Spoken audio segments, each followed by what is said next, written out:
The Masterpiece Story, From Calliope to Empire, How Percy Miller Built an Empire on Ownership, Leverage, and Refusal. The story of Master P doesn't begin with money. It begins with pressure. The boy who saw too much, New Orleans wasn't forgiving, especially the Calliope Projects. Percy Robert Miller was born on April 29, 1970, into a neighborhood where survival was the primary curriculum. Violence wasn't rare. Poverty wasn't temporary. It was the environment. And most people around him weren't planning exits. They were learning how to endure. But Percy was different. He watched, he studied, he noticed something early. The people who controlled things weren't always the most talented. They were the most strategic. That idea would follow him for life. His first exit strategy was basketball. It gave him structure, discipline, and a reason to believe there was something beyond his surroundings. He attended St. Augustine High School and later Booker T. Washington High School, where he played well enough that the sport became his ticket. That belief earned him a scholarship to the University of Houston. For a moment, it looked like he made it out. Then reality hit. A knee injury ended that dream, and just like that, his exit route disappeared. He returned to zero. But instead of going back to the Calliope Projects, he made a different call, the pivot that changed everything. He moved to Richmond, California, and enrolled at Merritt College, not for music, but for business administration. That matters more than most people realize, because before he ever became a rapper, he became a student of money. Then came the moment that separated him from everyone else. His grandfather died, and from that loss came something unexpected. $10,000, a malpractice settlement. According to multiple sources, including Celebrity Net Worth and Hip Hop DX, Percy described it this way. I was this 19-year-old kid with a record store in Richmond, California, and built it. You know, it was tough building that process and growing it, but you don't have to have a lot of money.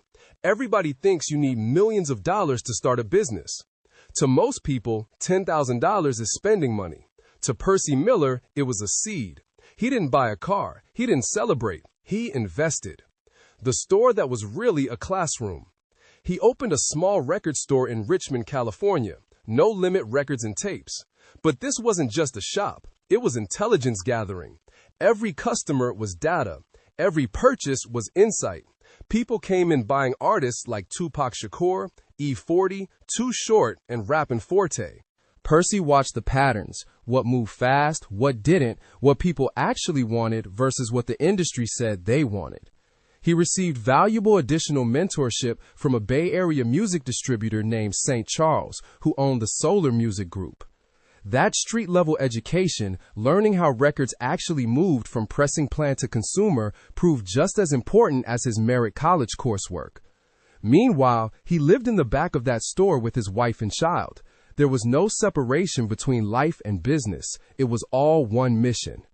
His brother Kevin Miller was killed that same year back in New Orleans.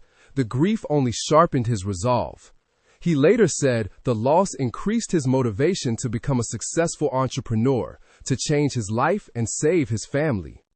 The first realization, after months of watching, something clicked. Percy had seen a lot of talented artists in the Bay Area. Rappers who were genuinely gifted give their work away to labels for a percentage and settle for less. He told the source, I seen a lot of good rappers and a lot of people in the business, but they wasn't owning it. They was taking their business to somebody for a percentage and settling for less. If I could just sell half of what they selling and own my stuff, I could make some changes. So he did. His early releases weren't massive hits. His debut cassette tape, Mind of a Psychopath, came out on February 15, 1990. But the goal was never immediate fame. The goal was control and a growing understanding of how the system actually worked. He also booked himself as an opening act on tours headlined by Tupac Shakur and Too Short, selling his own tapes in the same sections of his store alongside theirs. He was, in effect, using the demand for established artists to build awareness for his own brand, a content strategy that predated the internet by years. The decision that changed everything. At a time when unsigned artists were desperate for deals, Percy Miller got one. A $1 million offer from Jimmy Iovine at Interscope Records. For most people, that's the dream. For Percy, it was a trap. He did the math. He looked at the standard terms, the royalty splits, the ownership structure, the creative control clauses, and recognized something most artists missed, that signing away ownership meant signing away the future.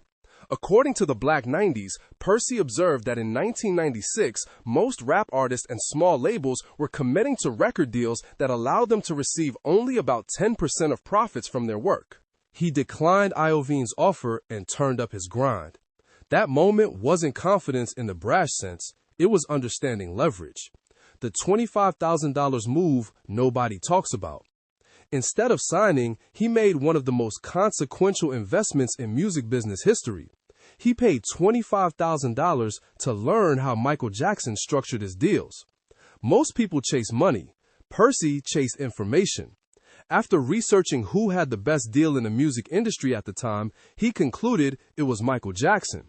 He reached out to Jackson's lawyer and paid $25,000 to understand the architecture of that deal. The key elements he identified were: own your masters, control your distribution, and never give away your upside. That information gave him the blueprint for everything that followed. The deal that broke the system. In 1996, he struck a distribution deal with Priority Records, a label known for backing street artists. But it wasn't a normal deal. According to Wikipedia, and confirmed across multiple sources, No Limit Records would retain 100% ownership of their master recordings and keep 85% of record sales, while giving Priority Records only 15% in return for pressing and distribution. At a time when most artists were getting roughly 10 cents on the dollar, Percy Miller had engineered a structure where he kept nearly everything. That wasn't luck. That was preparation meeting opportunity, and years of deliberate study paying off in a single negotiation. The No Limit machine. Then came the flood. No Limit Records didn't just release albums, it operated like a manufacturing company. Master P established No Limit Studios for complete creative control. He built an in-house production team called Beats by the Pound. He treated every release with the discipline of a supply chain. The visual branding, those bold Tank and Soldier album covers produced by Pen and Pixel Graphics, became instantly recognizable.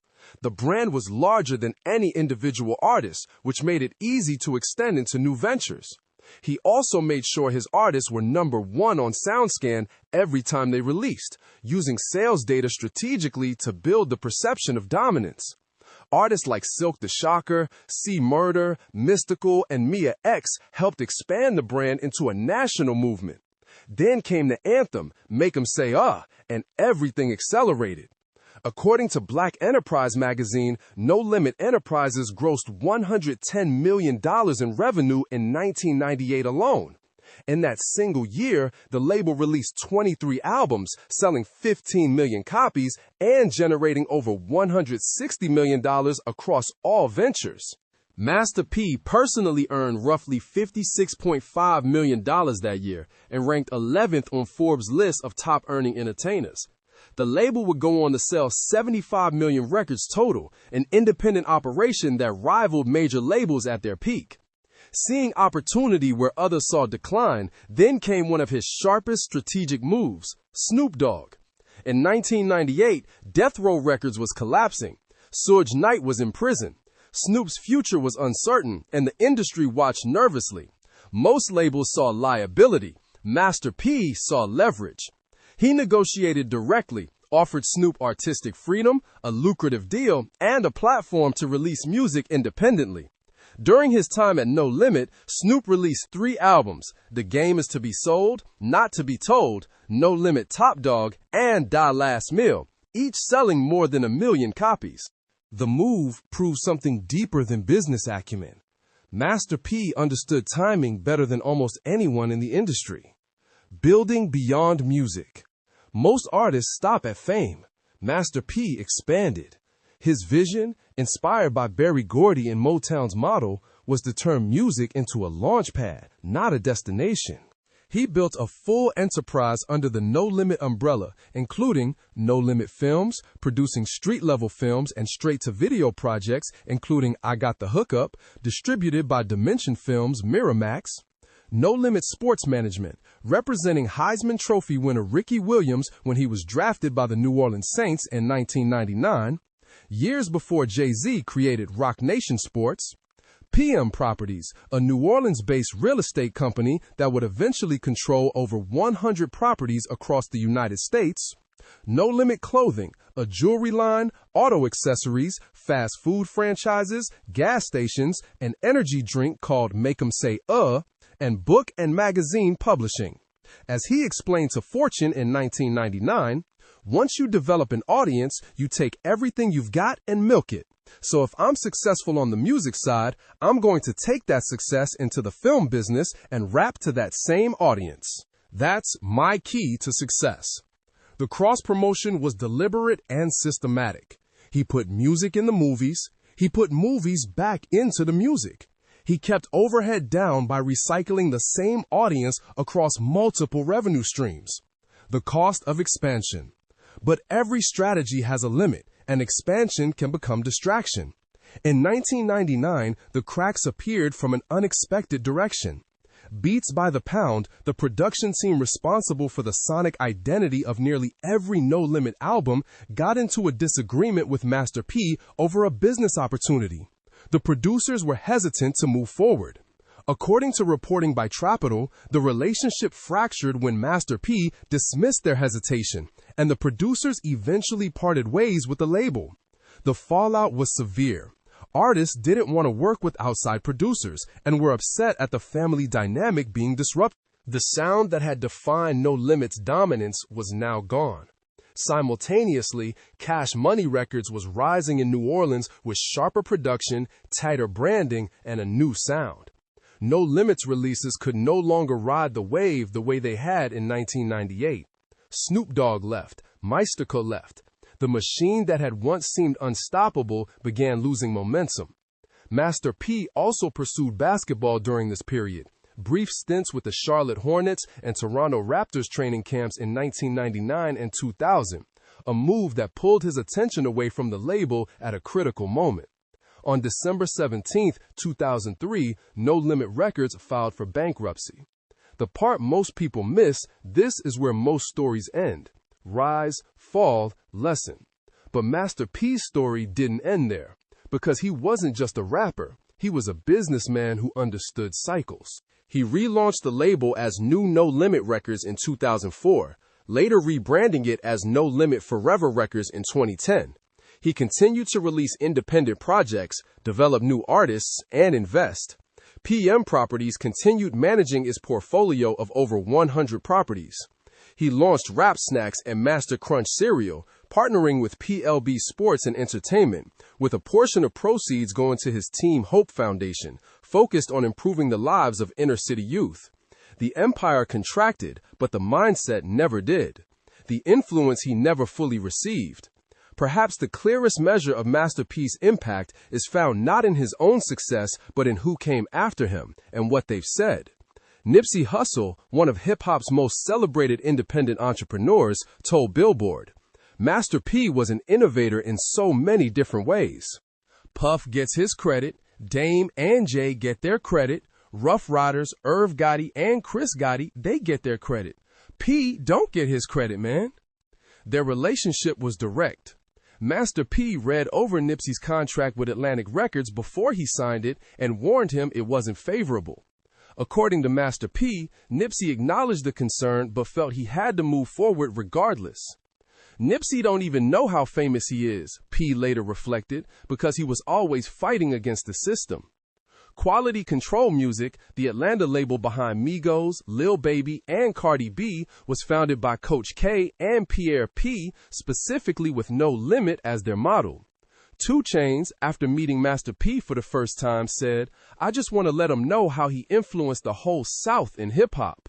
Birdman, who built Cash Money Records into a rival empire, used a similarly favorable distribution deal with Universal Records in 1998, a deal structurally similar to what Master P had pioneered with Priority 2 years earlier. According to Celebrity Net Worth, Master P's business acumen, self-reliance, and community focus have influenced a generation of hip-hop moguls, from Birdman to Jay-Z. Today, the real legacy. As of 2025, Master P announced he was retiring from music to become head coach and president of basketball operations for the University of New Orleans basketball team, a full-circle return to the sport that first gave him a path out of the Calliope Projects. His net worth is estimated at around $200 million, placing him in the upper echelon of his generation, built entirely on independent ownership rather than major label support. But the real legacy isn't in the number. Before Master P, artists chased deals. After him, artists chased ownership. Before him, success meant fame. After him, success meant control. The kid from the Calliope Projects didn't just escape. He rewrote the rules for everyone behind him. The real lessons? His story isn't about rap. It's about leverage. Lesson 1, information is more valuable than opportunity. He spent $25,000 to understand deals most people sign blindly. The knowledge he purchased cost more than most people's annual salary at the time and returned exponentially more. He didn't just chase the money, he chased the understanding of where the money actually went. Lesson 2, ownership beats quick money. He walked away from a $1 million offer to build something bigger. Most artists in his position would have taken Iveen's deal without a second thought. Percy did the second thought, and the third, and the fourth, and said no. That decision compounded over decades. Lesson 3, timing is everything. He acquired Snoop Dogg when others hesitated. He moved on Snoop while the rest of the industry was paralyzed by death row's legal chaos. Timing isn't luck, it's preparation waiting for the right moment to act. Lesson 4, expansion must be controlled. The same strategies that drove No Limit's dominance ultimately contributed to its decline. Volume without flexibility left the label unable to adapt when the production team fractured and the sound changed. Growth without focus creates vulnerability. Lesson 5, independence is a mindset, not just a legal status. Even inside systems, you can control your outcome. Master P never stopped thinking like an owner. In music, in film, in real estate, and food. The label went bankrupt, but the mindset didn't. The ending that actually matters isn't the bankruptcy or the Forbes list or the album sales. It's this. A lot of the money being made in music today follows the blueprint he built, sometimes by people who don't even know his name. That's how you know the blueprint worked.